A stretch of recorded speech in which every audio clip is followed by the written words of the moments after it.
Il était une fois une pauvre veuve, et elle avait un fils, Jack, et une vache, Belianka.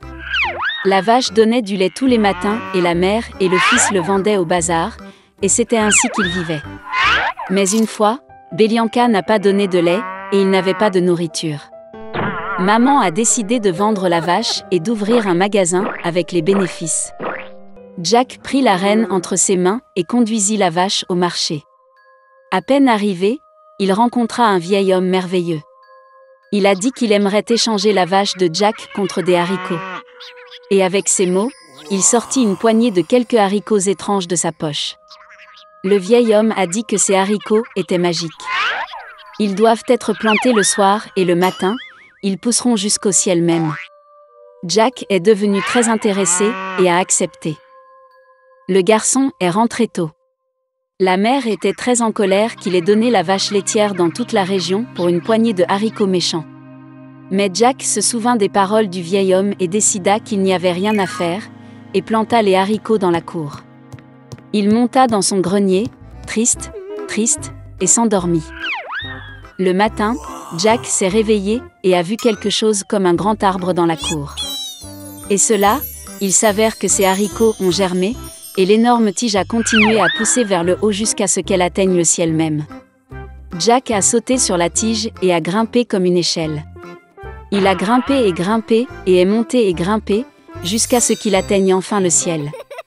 Là, il vit une route longue et large qui le conduisit à un immense château. Jack est allé à sa porte et a frappé. La porte s'ouvrit et une grande femme se tint sur le seuil. Bégayant de peur, le garçon a demandé quelque chose pour le petit déjeuner. La géante l'a laissé entrer, mais l'a averti de ne pas attirer l'attention de son mari, car c'est un cannibale. Elle a emmené Jack dans la cuisine. Mais avant qu'il n'ait eu le temps de manger la moitié de son petit déjeuner, soudain, toute la maison a tremblé des pas de quelqu'un. Le garçon ne fut pas surpris et sauta aussitôt dans le four. Et à ce moment précis, le cannibale est entré dans la pièce. Eh bien, il était aussi grand qu'une montagne. Le cannibale sortit 2 sacs d'or d'un énorme coffre et s'assit pour compter les pièces. Il compta et compta, finit par hocher la tête et se mit à ronfler.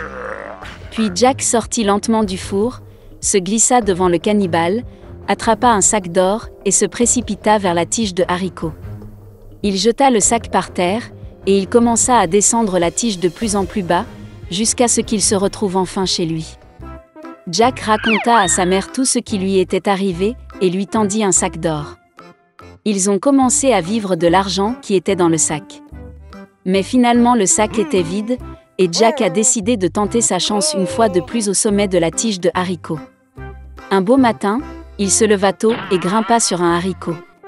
La femme du mangeur d'hommes se tenait au seuil de l'immense château. Elle a dit qu'elle ne le laisserait pas entrer, car la dernière fois, son mari avait perdu un sac d'or.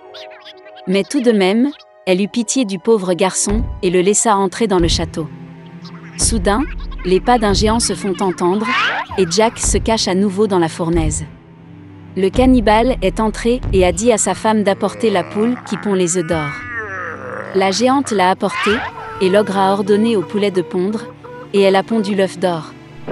Le géant heureux commença à hocher la tête et à ronfler. Puis Jack sortit du four, attrapa le poulet doré, et se précipita vers le haricot. Le garçon est rentré chez lui. Il a montré à sa mère un poulet merveilleux, et ils ont commencé à vivre en vendant des œufs d'or. Mais bientôt il sembla à Jack que cela ne suffisait pas. Et il a de nouveau décidé de tenter sa chance au sommet de la tige de haricots. Cette fois, le garçon monta dans le château par la fenêtre. Il a sauté dans un chaudron de cuivre et s'est caché. Le cannibale et sa femme sont entrés dans la pièce. Le géant a senti le garçon, et ils se sont précipités pour le chercher dans le four. Mais il n'était pas là. Ils ont fouillé tous les coins et recoins, mais ils n'ont pas pensé à regarder dans le chaudron de cuivre. Désespéré de chercher, l'ogre a ordonné à sa femme d'apporter une harpe dorée et de la mettre sur la table. Le cannibale ronflait à ses beaux sons. Puis Jack sortit tranquillement du chaudron, attrapa la harpe dorée et se précipita vers la porte. Mais la harpe a joué fort et a réveillé le cannibale. Jack courut tête baissée, sautant sur une tige de haricots, et le géant à sa poursuite. Jack est descendu chez lui et a crié à sa mère de porter la hache. La mère est sortie en courant avec une hache à la main, le garçon a attrapé la hache et a commencé à hacher le haricot. L'ogre sentit la tige se balancer violemment et s'arrêta. Puis Jack a frappé à nouveau avec une hache et a coupé le haricot. Il a basculé et s'est effondré, et l'ogre est tombé au sol et s'est écrasé. Depuis ce jour, Jack et sa mère n'ont plus jamais connu la pauvreté. Mais le garçon était vraiment désolé qu'à cause de leur cupidité, ils aient presque payé de leur vie. Il a promis de ne plus jamais voler et de travailler dur pour le bien de la famille.